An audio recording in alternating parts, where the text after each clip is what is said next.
समाज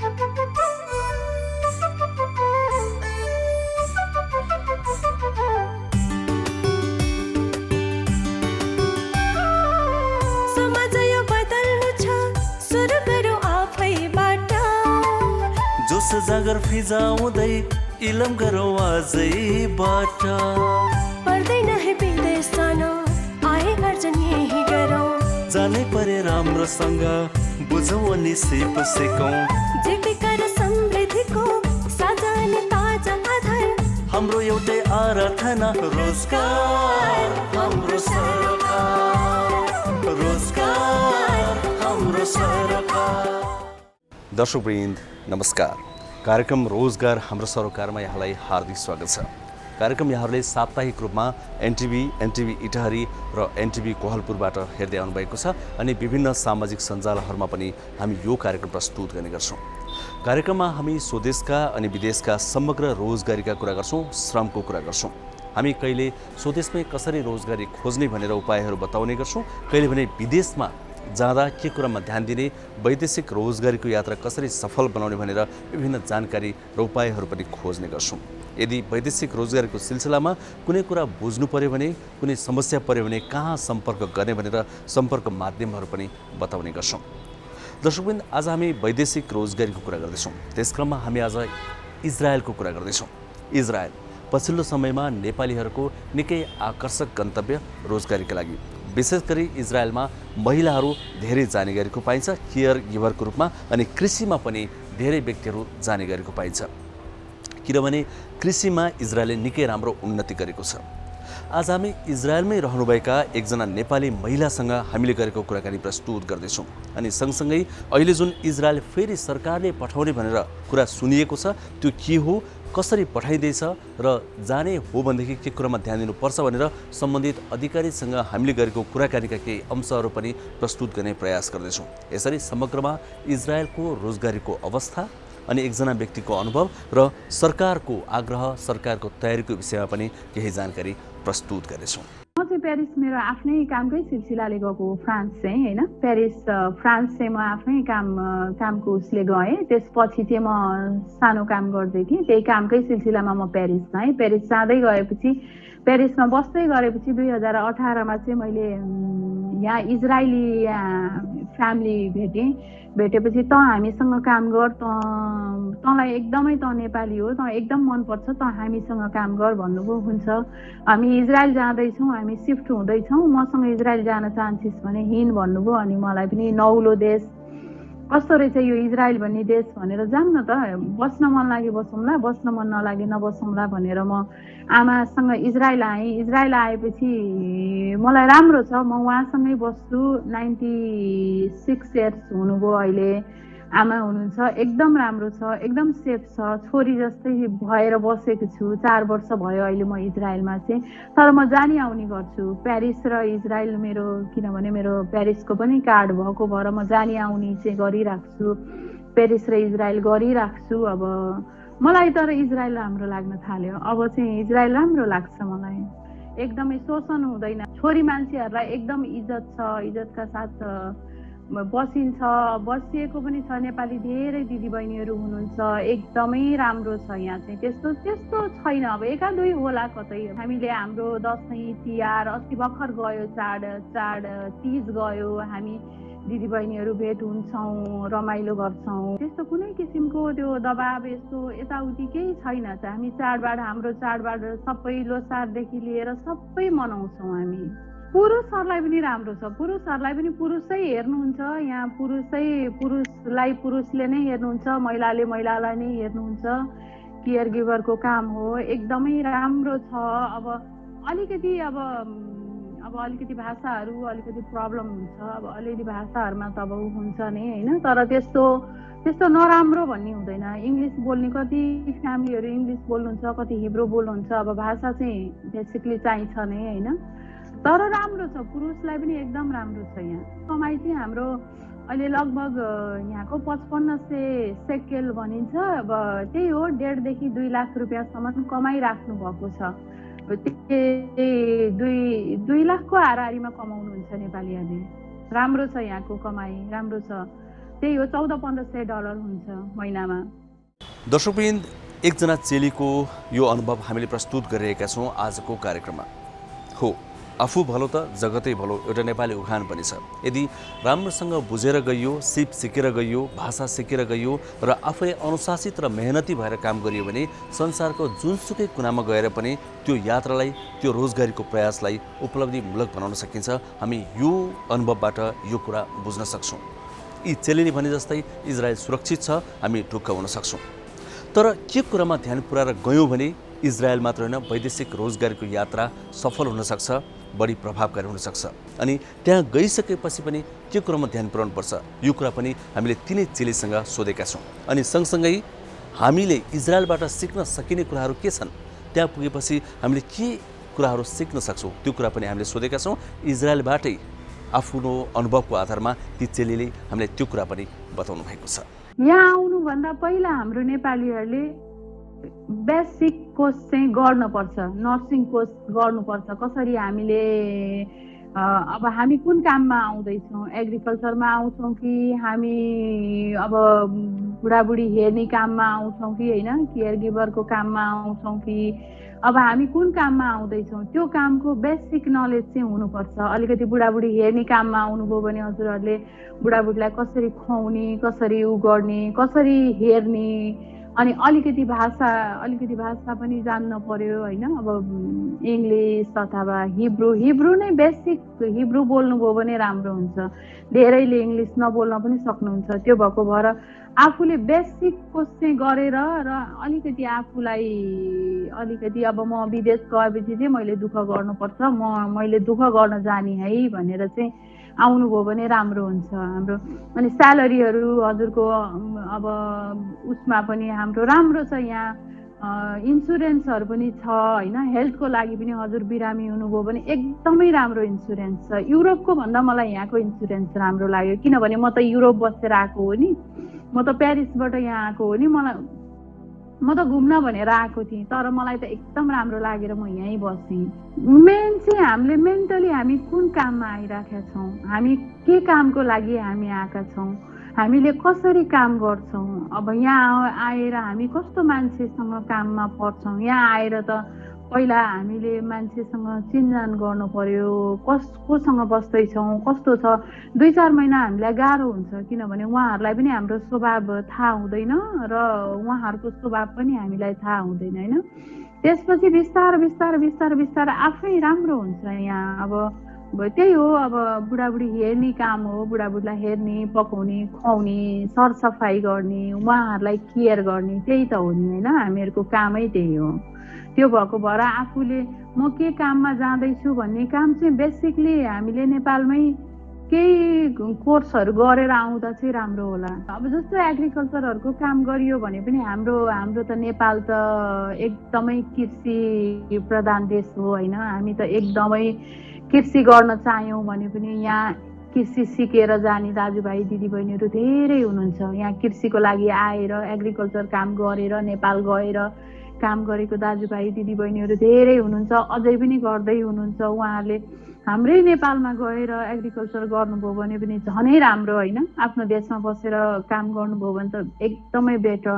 अब जस्तै केयर गिभर गरेर जानेहरूले पनि हामीहरूले पनि त्यही काम त्यहाँ गएर हामीले अहिले गरिरहेको कामहरू हामीले सिकायौँ, गऱ्यौँ, हामीले अरू कुरै केही बिजनेसहरू गऱ्यौँ भने पनि एकदमै राम्रो। दर्शकवृन्द, यो त भयो इजरायलमै रहेर श्रम गरिरहनुभएकी एकजना चेलीको अनुभव। उहाँले भनेअनुसार इजरायल सुरक्षित छ। यदि रोजगारीको लागि विदेश जाने नै हो भने राम्रो उपयुक्त गन्तव्य हो पनि। हामी त भन्ने गर्छौँ सकेसम्म स्वदेशमै स्वरोजगारी अपनाऊ, विदेश जानै पर्दैन। तर जानेछ भने यस्तै देशहरूमा जाउँ जहाँ सुरक्षित पनि हुन सक्छौँ, हामीले धेरै आम्दानी पनि गर्न सक्छौँ। अहिले इजरायलको विषयमा धेरै नै चर्चा चलिरहेको छ। सरकारले नै इजरायल पठाउँदैछ भनेर हामीले जहाँ चाहिँ सुनिरहेका छौँ। यो कुरा कहाँसम्म सत्य हो? यदि सत्य हो भने इजरायल जानुभन्दा अगाडि इजरायल जानका लागि के कस्ता प्रक्रियाहरू पुरा गर्नुपर्छ, हामीले सम्बन्धित अधिकारीसँग यो पनि खोज्ने प्रयास गरेका छौँ ताकि इजरायलको विषयमा कम्प्लिट इन्फर्मेसन यहाँ प्रस्तुत गर्न सकियोस्। के भन्नुहुन्छ त उहाँ, आउनुहोस् यो पनि हेरौँ। अब नेपाल सरकार र इजरायल सरकार बीच भएको G2G सम्झौता अनुसार हामीले त्यसलाई प्रोटोकल पनि भन्ने गरेका छौँ। सम्झौता अनुसार इजरायल सरकारले नेपालबाट दीर्घकालीन स्याहार केन्द्रहरूमा सहायक कामदारहरूको रूपमा लैजाने गरी हाम्रो सम्झौता भएको छ र सम्झौताको शर्तहरूको सन्दर्भमा हामीले कुरा गर्दाखेरि उहाँहरूले 1000 मेन पावर लाने भन्नुभएको छ। त्यसमा चाहिँ 700 चाहिँ महिला र 300 पुरुष अहिले हाम्रो सम्झौता त्यो हो। यो सम्झौताको शर्त अनुसार स्वास्थ्य क्षेत्रमा काम गरेको र जुन व्यक्ति स्वास्थ्य क्षेत्रमा काम गर्नुभएको छैन उहाँको 3 महिनाको केयर गिभर ट्रेनिङ गरेका व्यक्तिहरूलाई इलिजिबल भनेर हामीले मानेका छौँ र हाम्रो सम्झौतामा त्यही कुरा उल्लेख भएको छ। र उक्त सम्झौता अनुसार नेपाल सरकारले यसलाई कार्यान्वयन गर्ने क्रममा वैदेशिक रोजगार विभागले यसलाई लिडिङ रोलको रूपमा आएको छ र हामीले आवेदन सङ्कलन गर्नेदेखि यसको अन्तिम नतिजा सङ्कलन गर्ने सम्बन्धमा अहिले बजारमा जे जति हल्लाहरू आइरहेका छन् तिनीहरूलाई कन्ट्रोल गर्ने मेकानिजमको साथमा हामीले काम सुरु गरेका छौँ र हामीले आवेदन सङ्कलन गर्ने सन्दर्भमा पनि अनलाइन आवेदनहरू हामीले सङ्कलन गऱ्यौँ र अनलाइन आवेदन सङ्कलन गर्ने बेलामा सम्बन्धित व्यक्तिले आफ्नो युजर नेमलाई क्रिएट गरेर घरमै बसेर आवेदन गर्न सक्ने अवस्था हामीले राखेका थियौँ र त्यो आवेदन गर्ने हामीले त्यो आवेदनलाई पनि हामीले के गर्यौँ भने स्क्रिनिङ गरेर हामीले सर्ट लिस्ट गऱ्यौँ। सर्ट लिस्ट गरिसकेपछि त्यसमा हामीले लिखित जाँच लियौँ। लिखित भनेको त्यो अङ्ग्रेजी भाषाको जाँच थियो र त्यसमा चाहिँ 6317 जना व्यक्तिहरू सहभागी हुनुभयो र 6317 जना व्यक्तिहरू सहभागी भइसकेपछि हामीले त्यसको नतिजा 12 घण्टाभित्रै निकाल्यौँ। किनभने उहाँहरूले OMR मेथडबाट हामीले उहाँहरूको जाँच लिएका थियौँ र त्यो कम्प्युटर प्रविधिबाटै चेक गरिसकेपछि त्यसमा चाहिँ व्यक्तिको मेनिपुलेसन हुने सम्भावना अत्यन्त कम भयो र हामीले क्वेसन पेपर निर्माण गर्ने सन्दर्भमा पनि त्यसमा चाहिँ गोपनीयतालाई ध्यान राखेर र हाम्रो विभागकै महानिर्देशकज्यूको नेतृत्वमा हामीले ती सम्पूर्ण प्रक्रियाहरू पुरा गरेका थियौँ र हामीले सेन्टरहरूमा सेफ्टी मेजर अपनाउने सन्दर्भमा प्रवेशपत्रमा व्यक्तिको फोटो र राहदानी हामीले प्रिन्ट गरेका थियौँ र साथै त्यो प्रवेशपत्रमा कुनै व्यक्ति नक्कली परीक्षार्थी त्यसमा प्रवेश गर्छ कि भन्ने सन्दर्भमा पनि हामीले सेफ्टी मेजरहरू अपनाएका थियौँ र त्यसमा हामीले बारकोडसहित हामीले त्यसमा चाहिँ तुरुन्तै चेक गर्न सक्ने किसिमको हामीले मेकानिजम बनाएका थियौँ भने र त्यसमा परीक्षामा सामेल हुँदाखेरि उसको सक्कल राहदानी उपस्थित ल्याउनै पर्ने अवस्था थियो। हामीले त्यसरी हामीले जाँच सञ्चालन गऱ्यौँ। जाँच सञ्चालन गरिसकेपछि हामीले त्यसबाट 2039 व्यक्तिहरू छनौट गऱ्यौँ। 1395 जना चाहिँ लेडिज छनौट हुनु भएको छ भने 644 जना चाहिँ पुरुष छनौट हुनु भएको छ र यसरी छनौट भएका व्यक्तिहरूलाई दोस्रो चरणमा हामीले हाइट वेट लियौँ।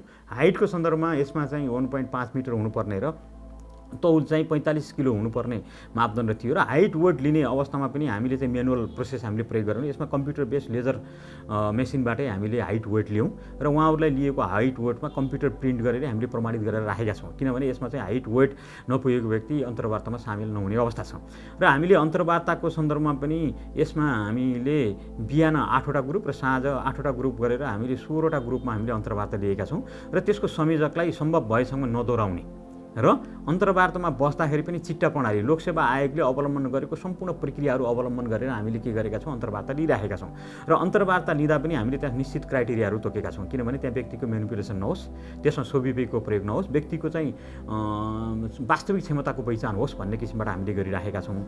र यसमा चाहिँ अब बजारमा अनेक किसिमको हल्ला आयो भनेर भन्नुभएको छ। यो गभर्मेन्ट आफै सामेल भएर यो कार्यक्रम सञ्चालन गरिराखेको छ र यसमा कति खर्च लाग्छ भन्ने सन्दर्भमा हामीले सूचना पार्टी पनि हामीले त्यहाँ राखिसकेका छौँ र हामीले यसमा व्यापक प्रचार प्रसार पनि गरेका छौँ र यसमा चाहिँ इजरायल एम्बेसी नेपाल स्थित इजरायल एम्बेसीको महामहिम राजदूत चाहिँ प्रत्यक्ष संलग्न हुनुभएको छ। हाम्रो चाहिँ इजरायलमा भएको नेपाली राजदूतावास पनि यसमा संलग्न भएको छ भने हाम्रो मन्त्रालय र हाम्रो वैदेशिक रोजगार विभाग पनि यसमा प्रत्यक्ष संलग्न भइरहेको छ र अहिलेसम्मको हामीले लागतको हिसाब गर्दाखेरि सम्पूर्ण प्रक्रिया खर्च गर्दाखेरि 1,63,000 रुपियाँ लाग्ने भनेका छौँ र यसमा कसैलाई पैसा दिनुपर्ने होइन। किनभने नेपाल सरकारले यसमा तोकिसकेपछि कहाँ पैसा राख्ने भनिसकेपछि मात्रै गर्ने हो र हामीले यसमा इजरायल पठाउने सन्दर्भमा व्यक्तिहरूलाई हवाई टिकटको सन्दर्भमा पनि हामीले कसरी सस्तो पर्छ भनेर हामीले त्यसलाई सोचिराखेका छौँ र मलाई लाग्छ 1,63,000मा पनि उहाँहरूलाई त्यति पैसा खर्च हुँदैन, त्योभन्दा पनि कम 1,50,000 जतिमा चाहिँ उहाँहरूलाई उडाउन सकिन्छ होला। र अब हामीले अहिले अन्तर्वार्ता चलिरहेको छ, यसपछि के हुन्छ भन्ने कुरा पनि आम नागरिकहरूमा जसले परीक्षा दिइराख्नु भएको छ उहाँहरूलाई पनि यो सरकारको विषय हो। र अहिले हामीलाई इजरायल एम्बेसीले पहिला सुरुमा हामीलाई 1600 1480 व्यक्तिहरू दिनु भनेर भन्नुभएको थियो। अहिले चाहिँ 1600 व्यक्ति छनौट गर्नु भनेर उहाँले औपचारिक हामीलाई पत्राचार गर्नुभएको छ र हामीले 1600 व्यक्तिहरू हामीले छनौट गर्छौँ अन्तर्वार्ताबाट र यसमा चाहिँ यदि नम्बर जुदियो अथवा उ भयो भने योभन्दा बढी व्यक्तिहरू पनि छनौट हुन सक्नुहुन्छ, किनभने अन्तिममा नम्बर बराबर भयो भने त हामीले त्यहाँ व्यक्तिलाई कटअप गर्न त सक्दैनौँ। र यसरी हेर्दाखेरि अहिलेसम्मको परिस्थिति अनुसार हामीले 1600 व्यक्तिहरू मध्येबाट 70% महिला छनौट गर्नुपर्नेछ, जसले पर्सेन्टेजको हिसाबले हेर्दाखेरि यो चाहिँ 1120 हामीले महिला कम्तीमा हामीले छनौट गर्नुपर्ने हुन्छ भने 480 हामीले पुरुष छनौट गर्नुपर्ने हुन्छ। र यसरी 1600 व्यक्ति हामी छनौट भइसकेपछि उहाँहरूको सम्पूर्ण विवरण हामी नेपाल स्थित इजरायल एम्बेसीलाई दिन्छौँ र नेपाल स्थित इजरायल एम्बेसीले त्यो विवरणलाई इजरायल लिएर गएर त्यहाँको मिनिस्ट्रीमा डिजिटल लटरी गर्छ। कम्प्युटर बेस्ड डिजिटल लटरी गर्ने हो। डिजिटल लटरी गरिसकेपछि अहिलेसम्मको अनुमान अनुसार उहाँहरूले 700 जना महिला र 300 जना पुरुष व्यक्तिहरू छनौट गर्नुहुन्छ। यो छनौटको यस्तो किसिमको प्रक्रियाको सन्दर्भमा यसमा कसैको व्यक्तिगत इन्फ्लुएन्स हुँदैन। यसमा कोही व्यक्ति संलग्न भएको छ भने सप्रमाण आउनुहोस्, हामीले त्यसलाई सशक्त कारबाही गर्दछौँ। र म तपाईँहरूको यही नेपाल टेलिभिजन मार्फत सबैलाई के आग्रह गर्छु भने यसमा कुनै बिचौलिया छ अथवा तपाईँहरूलाई यसमा ललाइ फकाइ गरेको छ अथवा यसमा किसिमको अनियमित कार्य भइरहेको छ भने सप्रमाण विभागमा उजुरी दिनुहोस्, हामीले यसलाई तत्काल कारबाही गर्दछौँ। र नेपाल सरकारले विशुद्ध रूपमा सञ्चालन गरेको र यसमा चाहिँ लोकसेवा आयोगले अवलम्बन गरेको सम्पूर्ण प्रक्रियाहरूलाई हामीले अवलम्बन गरेको र आवेदन सङ्कलन गर्नेदेखि चाहिँ अन्तिम नतिजा प्रकाशन गर्ने सम्बन्धमा पनि हामीले कम्प्युटर बेस्ड टेक्नोलोजीलाई हामीले प्रयोग गरेका छौँ भने हरेक इभेन्टहरूमा प्रमाण पुग्ने अवस्था हामीले सिर्जना गरेका छौँ। यसमा कसैले केही बदमासी गरेको छ तत्काल पत्ता लाग्ने हामीले यसमा मेकानिजमहरू हामीले बनाएका छौँ। त्यसैले चाहिँ सबै व्यक्तिहरू जति हाम्रो परीक्षामा सामेल हुनुभएको छ, यसमा 2039 व्यक्तिहरू लिखित परीक्षामा उत्तीर्ण हुनुभएको थियो र त्यसमा चाहिँ हाइट वेट नपुगेर केही व्यक्तिहरू यसमा आउट हुनुभएको छ। त्यो मध्ये जतिले अन्तर्वार्ता दिनुभएको छ उहाँहरू चाहिँ ढुक्क हुनलाई र वैदेशिक रोजगार विभाग र नेपाल सरकारप्रति चाहिँ विश्वास गर्नको निमित्त म आग्रह गर्छु। र अन्तिम तपाईँको नतिजा पनि नेपालमा होइन इजरायलमै त्यो पनि डिजिटल लटरी गरेरै हामीले निकाल्ने हो। त्यसले गर्दाखेरि यसलाई हामीले चाहिँ मेरिट प्लस लक बेस भन्ने गरेका छौँ। किनभने यसमा मेरिटमा 1 नम्बरमा आएको व्यक्ति पनि यदि चिट्टाबाट छनौट भएन भने त उहाँ जान पाउनुहुन्न। त्यसले गर्दाखेरि यसमा चाहिँ कुनै व्यक्ति बिचमा त्यस्तो किसिमको दलाल गरेको छ अथवा तपाईँको बिचमा चाहिँ बिचौलियाको रूपमा आएको छ अथवा तपाईँहरूसँग पैसा मागेको छ, कसैलाई पनि 1 पैसा नदिनको निमित्त म आग्रह गर्छु। किनभने तपाईँहरूले तिर्नुपर्ने पैसाको सन्दर्भमा कसरी दिने भन्ने सन्दर्भमा विभागले त्यसमा परिपत्र जारी गर्छ र त्यसमा त्यो निर्देशनअनुसार तपाईँहरू जाने हो। र यसमा चाहिँ हामीले रकम पनि सबै चिज सरकारी कोष मार्फतै हामीले गर्नेछौँ र यसमा चाहिँ हामीले छनौट भएका महिला तथा पुरुषहरूलाई हामीले कसरी कमभन्दा कम लागतमा पठाउन सक्छौँ भन्ने सन्दर्भमा पनि यसमा चाहिँ कुराकानी भइरहेको छ। र यसमा इजरायल एम्बेसीको राजदूत पनि प्रत्यक्ष रूपमा संलग्न हुनुभएको छ। यसमा चाहिँ हाम्रो श्रीमान सचिव श्रम रोजगार तथा सामाजिक सुरक्षा मन्त्रालयको श्रीप्रसाद गौतम र हाम्रो चाहिँ वैदेशिक रोजगार विभागको महानिर्देशक दीपक काफ्लेज्यू प्रत्यक्ष संलग्न हुनुभएको छ। उहाँहरूले हरेक किसिमबाट मोनिटरिङ गरिराख्नु भएको छ भने यो छनौट प्रक्रियाको सम्बन्धमा श्रीमान मुख्य सचिवज्यू शङ्करदास बैरागीबाट पनि यसमा चाहिँ के भएको छ निगरानी राखिएको छ। प्रधानमन्त्री कार्यालयबाट पनि निगरानी राखिएको छ। त्यति मात्रै नभएर हाम्रा चाहिँ निगरानी निकायहरूबाट पनि के भन्छ यसमा चाहिँ निगरानी राखिएको छ। र यसमा चाहिँ कुनै कर्मचारी अथवा कुनै बाहिरको व्यक्ति अथवा कसैले त्यस्तो किसिमको बदमासी गरेको छ भने सप्रमाण उजुरी दिनको निमित्त म आग्रह गर्दछु। र अहिलेसम्म विभागमा त्यस्तो किसिमको कुनै उजुरी नपरेको अवस्था छ। अब नेपालबाट इजरायलमा कामदार नगएको औपचारिक माध्यमबाट नगएको 2009 देखि रोकिएको हो। र यसमा चाहिँ बिचमा पनि इजरायल सरकार र नेपाल सरकार बिच यसमा चाहिँ प्रयास भएको थियो, त्यो सक्सेस भएन। र अहिले चाहिँ तपाईँको हामीले G2G भनेको सरकार टु सरकार नै हामीले सम्झौता गरेर हामीले चाहिँ कामदार व्यक्तिहरू पठाउँदैछौँ।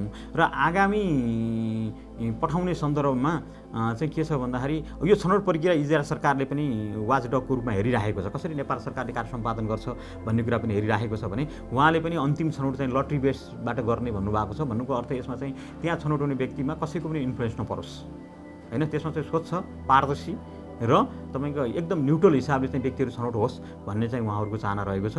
र यो प्रक्रिया सकिसकेपछि फेरि अब इजरायल सरकारबाट सायद माग आइसकेपछि हामीले योभन्दा पनि अझ व्यवस्थित किसिमबाट कामदारहरू पठाउने सम्बन्धमा हामीले यसलाई विभिन्न विधि र प्रक्रियाहरू हामीले हेर्नेछौँ। हुन त नेपाल सरकारको नीति चाहिँ नेपाली नागरिकलाई विदेशमा पठाउने होइन, हामीले चाहिँ आन्तरिक रोजगारी गरेरै हाम्रो श्रम शक्तिलाई देशभित्रै हामीले प्रयोग गर्ने हो। तर के भने यसमा वैकल्पिक माध्यमको रूपमा इजरायल जान चाहने व्यक्तिहरूलाई हामीले अल्पकालीन रोजगारको रूपमा यो लिएको हो। र अब बाँकी दिनहरूमा पनि यसमा कुनै पनि बाहिरी एजेन्सीको यसमा संलग्नता हुँदैन। यहाँ चाहिँ सरकारले के गर्छ, सूचना गर्छ, सार्वजनिक सूचना गर्छ। सूचना गरिसकेपछि आवेदन पनि हामीले के गर्छौँ, सार्वजनिक रूपमै सरकारले नै आवेदन दिन्छ र तपाईँहरूले आफै घरमै बसेर युजर नेम र आइडी क्रिएट गरेर तपाईँ घरमै बसेर फारम भर्ने हामीले सुविधा दिएका छौँ र यसमा चाहिँ बाहिरी कुनै पनि व्यक्तिहरूको इन्फ्लुएन्स रहँदैन यो तपाईँ स्वयंमै रहन्छ र यसमा चाहिँ हाम्रो विभागको भूमिका के हुन्छ भने तपाईँहरू पारदर्शी रूपमा स्वच्छ रूपमा विवरणहरू भर्ने तयारी गरेर जाँच दिने तपाईँहरूको दायित्व हो भने नेपाल सरकार वैदेशिक रोजगार विभागको दायित्व के भने हाम्रो चाहिँ के भन्छ स्वतन्त्र निष्पक्ष रूपमा र सबैलाई समान अवसर दिएर हामीले जाँच सञ्चालन गर्ने हाम्रो दायित्व हो यो हाम्रो दुवै पक्ष बिचमा हाम्रो यो दायित्वमा आफ्नो भूमिका निर्वाह गर्यो भने यसमा थर्ड पर्सन लगाउनु पर्ने अथवा बिचको एजेन्सी प्रयोग गर्नुपर्ने अवस्थै छैन इजरायलको सन्दर्भमा त्यसले गर्दाखेरि कसैले त्यस्तो गरिराखेको छ भने त्यो अत्यन्त गलत हो त्यसको पछि नलाग्नको निमित्त र कुनै किसिमको तपाईँहरूलाई सूचना चाहियो भने हाम्रो वैदेशिक रोजगार विभागको वेबसाइट dofe.gov.np छ त्यसबाट तपाईँहरूले नियमित रूपमा चेक गर्न सक्नुहुन्छ हामीले त्यसमा सूचना प्रवाह गर्छौँ र सूचना प्रवाह गरिसकेपछि आम रूपमा तपाईँहरूले जति पनि इलिजिबल हुनुहुन्छ त्यसको क्राइटेरिया पुग्छ तपाईँहरूले फर्म भर्न पाउनुहुन्छ त्यही अनुसार तपाईँहरूले जाँच दिने हो र तपाईँहरूको सम्पूर्ण प्रक्रियाहरू हामीले यस्तो किसिमको प्रक्रिया त्यहाँ बनाइदिएको छ नि त्यहाँ चाहिँ तपाईँहरूले फर्म भरिसकेपछि युजर नेम र आइडी क्रिएट गरेपछि त्यसमा ड्यासबोर्ड भन्ने छ ड्यासबोर्डमा हामी सम्पूर्ण विवरणहरू त्यहाँ हामीले डिस्प्ले गरिदिन्छौँ र छनौट भएको कुरा जाँच हुने कुराहरू हामी तपाईँको मोबाइलमै हामी म्यासेज पठाइदिन्छौँ यसमा कुनै पनि व्यक्तिहरूले यस्तो किसिमको आश्वासन दिइरहेको छ भने त्यो पूर्णतया गलत हो त्यसको पछि नलाग्नको निमित्त म आग्रह गर्दछु हामी सधैँभरि भन्ने गर्छौँ कार्यक्रममा सकेसम्म स्वदेशमै स्वरोजगारी अपनाउँ विदेश जानै छ भने जान मन लाग्यो भने चाहिँ यस्तै देशहरू खोजौँ जहाँ सुरक्षित हुन सक्छौँ अनि यस्ता उपायहरू अपनाउँ यस्तो तयारी गरेर जाउँ जहाँ गएपछि हाम्रो यात्रा सफल हुन सकोस् हामी आज पनि त्यही आग्रह गर्छौँ यहाँहरूलाई यदि वैदेशिक रोजगारीको विषयमा कुनै पनि कुरा बुझ्नु पर्यो भने या गइसकेपछि कुनै समस्या पर्यो भने या आफन्तले त्यहाँ दुःख पाउनुभयो त्यस्तो नहोस् तर कसैको मृत्यु नै भयो भने कहाँ सम्पर्क गर्ने हामीले यो कुरा पनि बारम्बार कार्यक्रममा बताउँदै आएका छौँ वैदेशिक रोजगार बोर्ड यहाँहरूको साथमा सधैँभरि रहेको छ स्क्रिनमा हामीले जुन ठेगानाहरू देखिरहेका छौँ ती माध्यमबाट सम्पर्क गर्न सक्नुहुन्छ यो वेबसाइटमा यहाँले हेर्नुभयो भने फोन नम्बर लगायतका विस्तृत जानकारीहरू प्रस्तुत गरेको छ राखेको छ त्यहाँ र यो कल सेन्टरको नम्बर पनि दिइरहेका छ स्क्रिनमा यो नम्बरमा फोन गर्नुभयो भने पैसा पनि लाग्दैन र विस्तृत जानकारी पाइन्छ सहयोग पनि पाइन्छ आजलाई छुट्टिन्छौँ अर्को हप्ता फेरि भेटौँला कार्यक्रम एनटिभी इटहरी एनटिभी कोहलपुरबाट साप्ताहिक रूपमा हेर्न सक्नुहुन्छ हेर्दै आउनुभएको छ यो बाहेक विभिन्न सामाजिक सञ्जालहरूमा पनि यो कार्यक्रम प्रस्तुत हुने गर्छ हेर्न र सेयर गर्न पनि सक्नुहुन्छ तपाईको वैदेशिक रोजगारको यात्रा फलदायी बनोस् सकेसम्म त्यो यात्रा तय गर्नै नपरोस् यही नै स्वरोजगारी अपनाउँ हामी आग्रह गर्छौँ अर्को हप्ता भेटौँला यतिन्जेल कार्यक्रम हेर्नुभयो यो आत्मीय साथको लागि यहाँलाई धेरै धेरै धन्यवाद